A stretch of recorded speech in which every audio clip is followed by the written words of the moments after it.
In this episode of Guiding Grief, we are discussing COVID-19, the film Groundhog Day, and that feeling you're all having right now in the pit of your stomach. Grief. If you enjoy the podcast, please leave a 5-star review and share with your friends and family. Thank you for listening. Welcome back to the Guiding Grief podcast. I'm your host, Nicholas Welzenbach. Today, we are discussing COVID-19 and the new world we are currently living in. Isolated in our homes, connected to the world through technology, overloaded with data that only adds to our uncertainty. I've been thinking a lot about the movie Groundhog Day with Bill Murray. I know that seems kind of odd, but stay with me. In the film, Murray's character, Phil Connors, is a narcissistic news reporter that is sent to Punxsutawney, Pennsylvania to see if his namesake Groundhog will emerge and see a shadow.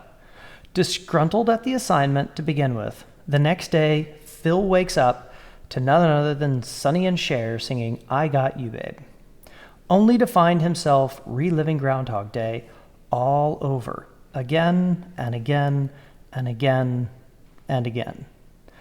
Initially, he struggles with his situation, not believing it's really happening, becoming disgruntled and uncomfortable, fighting against this new repeating reality over which he has no control. I feel like we are all living this movie. If you haven't seen the movie, stick with me. It's relatable for sure and available to stream on Netflix. Every day feels the same, unending, with nothing to delineate it from the day before. Groundhog Day got me thinking. What we are all experiencing right now is grief. We are mourning that our world feels like it changed overnight. Everything we knew, everything we could count on has been upended. Our days feel endless with nothing to look forward to, and we don't have any idea when this whole thing will be over. And when it is, we don't have any idea what our new normal will look like. It's similar to the power going out in your own home. Logically, you know the electricity is out, but you keep walking into the next room to flip on the lights. You try and make coffee, but no, the coffee maker doesn't work. TV, no. Each time you try to seek a creature comfort, but fall short. You're reminded of the uncomfortable inconvenience of the power being out. The difference is our electricity is usually restored quickly, a few hours or maybe a few days at the longest.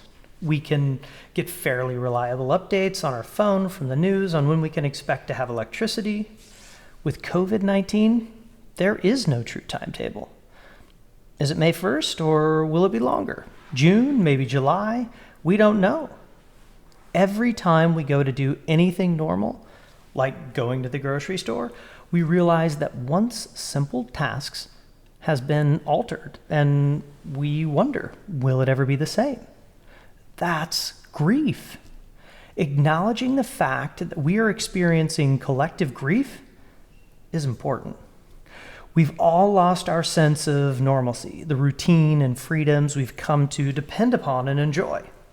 We've lost the social connection we as humans need. We've lost our sense of security. For many of us, our financial well-being and our health are at risk. We are also dealing with what is called anticipatory grief. This type of grief is caused by the uncertainty of the situation we are in. We don't know when this will end. That ambiguity is confusing, stressful, and makes us anxious. There is another reason Groundhog Day resonates with me right now. During the movie, Bill Murray's character experiences the Kubler-Ross 5 stages of grief. Initially, Phil is in denial. This just can't be happening. Then he is angry, literally infuriated, that he has to relive Groundhog Day, a day he despises, over and over again. He goes through the bargaining and sadness stages until eventually he accepts the situation. This acceptance gives him a new purpose, allowing him to find opportunities to become a better person. And if you've seen the movie, you know he has a lot of room to improve. When most of us first started hearing about the coronavirus on the news, we probably thought, this won't impact me. It can't be that big of a deal. That's denial. When we were told that we needed to shelter in place, anger and isolation may have set in. Why do I have to stay home? I can't go to my job, see my friends and family, go on vacation, go out to dinner. I can assure you that every time our kids, Audrey and Lockie, talk about seeing or playing with their friends, and we have to remind them that we can't do that right now, they go straight to being disgruntled. It is very hard to negotiate logically with an 8 and a 5-year-old. Am I right, parents? Then there is bargaining. Okay, fine. I'll stay home, I'll social distance, and this thing will be over soon. And now, many of us are experiencing the stage of sadness or depression because we have no idea when this will all end and what the world looks like when it does. Finally, there is acceptance. This is when we acknowledge, yes, this is real. It is happening. In acceptance, we discover a way to move forward and find new ways of thinking, as well as things we can control. I am not stuck at home. I am safe at home. I can wash my hands. I can work from home. I can use technology to stay connected. One of the ways I've come to accept this situation is by changing my iPhone alarm clock to wake me up to, I got you, babe, just like in Groundhog Day. Every morning when I hear that song, I wake up with a smile. It serves as a reminder that I can make each day whatever I want it to be. I can be a grouchy Phil Connors, or I can be kind and compassionate. Acceptance is where the power lies. It is where we find control in an otherwise uncomfortable situation. Holocaust survivor Viktor Frankl said that when we are no longer able to change our situation, we are challenged to change ourselves. We control our mindset, our outlook, whether we react or respond. Have you moved into acceptance, or are you in another stage of grief? Wherever you are, allow yourself to be there and mourn. That is part of healing. There is also a 6th stage of grief, and that stage is meaning. Meaning allows us to find light in dark times. The earth is healing. We are coming together as both a global and local community. Families are spending time together. I can find ways to offer support to those in need. It takes time to arrive at the stage of meaning, depending upon how long this lasts. Some of us will get there and some of us won't. That too is okay. As a funeral professional, I have my own stress and grief associated with protecting my team and the families we are serving. Not being able to offer my full support and service during this time, it hurts my heart. I ask myself often, are we being too overly cautious or not cautious enough? Functioning as a human from any perspective provides massive obstacles and questions. Am I doing enough? Am I overreacting? As a business leader, are all of the decisions I'm making protecting those around me? Am I leading correctly? I ask myself these questions every moment of the day as it relates to instilling a positive workspace with essential staff on the front lines. As we treat every loved one as if they could have been exposed to this pandemic, and in order to serve a family tomorrow, we need the team we have today. I'm loving a recent hashtag #LastResponder.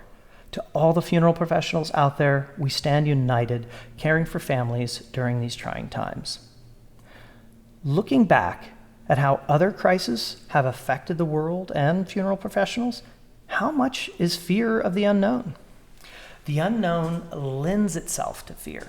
All of these feelings are rooted in grief. It's okay to feel. It's okay to grieve what you've lost. It's okay to have these emotions. What are you feeling? Is it fear? Is it sadness? anxiety, stress, uncertainty. Maybe you are experiencing physical manifestations of your emotions, an eye twitch, knots in your stomach, insomnia. Having an awareness of and giving your feelings a name gives you power. I encourage you to be gentle with yourself. Be gentle with others. I know how difficult it is to move through the stages of grief, through all of those complex and powerful emotions to a place of acceptance and meaning. These stages happen at a different rate and in different ways for all of us, and that's okay. Just knowing that what you are feeling is grief, that's a start. Knowing we are all feeling these same emotions connects us all. And then there are those who are experiencing grief on a whole different level. Our children are even more confused than we are. They have never experienced anything in their lives like this. They are stuck at home, disconnected from friends, teachers, and the routines that make them feel safe and comfortable.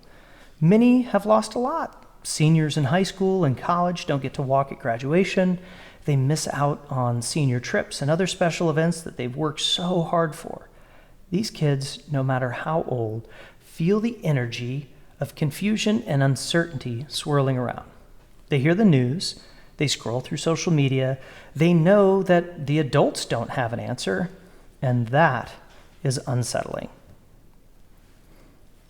There are people who have lost a loved one during this time, maybe to the virus or from something else. Because of everything happening right now, they are not able to gather together in support and comfort, to collectively mourn, to celebrate a life.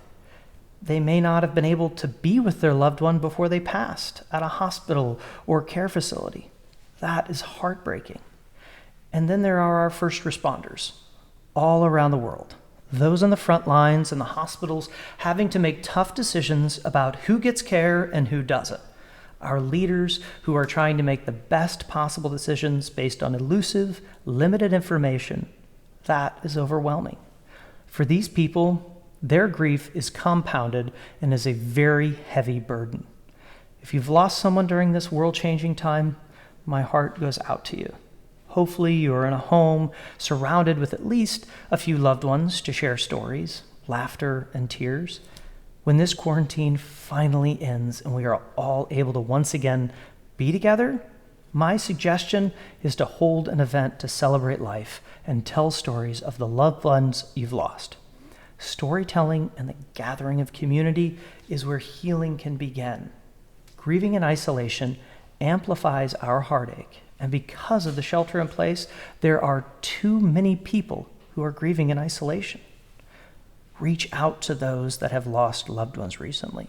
Reach out to those that are at home without their partner, their person. They need to hear from you. In the absence of touch and physical closeness, your voice can be the comfort for those who need it. So again, turn off Netflix or whatever you're streaming for a bit and call a widow, call a widower, a friend, a person who needs to hear from you. For those who have children, young or old, spend time with them. Ask questions, talk about your grief, what you are feeling, and get them to talk about theirs. It will be a great way to feed their faith and starve their fear. My message of hope is that there is meaning in this dark time. There are things we can do to grow, to learn, to innovate. Let's hope that when we come out of this time, we're changed, that we are all more compassionate, gentler, more connected than ever before. There are things we can appreciate every day. Look for moments of gratitude. Look around you. What are you grateful for? We have technology that is allowing many of us to work from home and socialize with others. That technology is also keeping our children connected to their teachers and friends. Maybe you're grateful for a stunning sunset or a moon, that first sip of coffee every morning, or the fact that you don't have to set an alarm clock right now at all. I'll bet taking a walk outside is something that most of us look forward to and appreciate more than ever before. Let's hope that the lights have been turned on for all of us, and this time they stay on forever. Our current world has never experienced anything like this before. We are more connected than ever and yet isolated in our homes. When it is safe for us to commune again, let's be kinder, more conscious versions of ourselves. Let's remember how our earth healed while we were holed up in our homes. Hopefully you connected with your children and partner because of these trying times. Maybe you reconnected with people you haven't spoken to in a while. Maybe you gained patience. You most likely had to become an educator or caregiver to some degree. We are all in this together. And when we get back together, we have a shared experience like never before. No matter the country, culture, or ethnicity, this can be the thing that ties us together. Shared experience is so powerful. It allows for true empathy and sharing.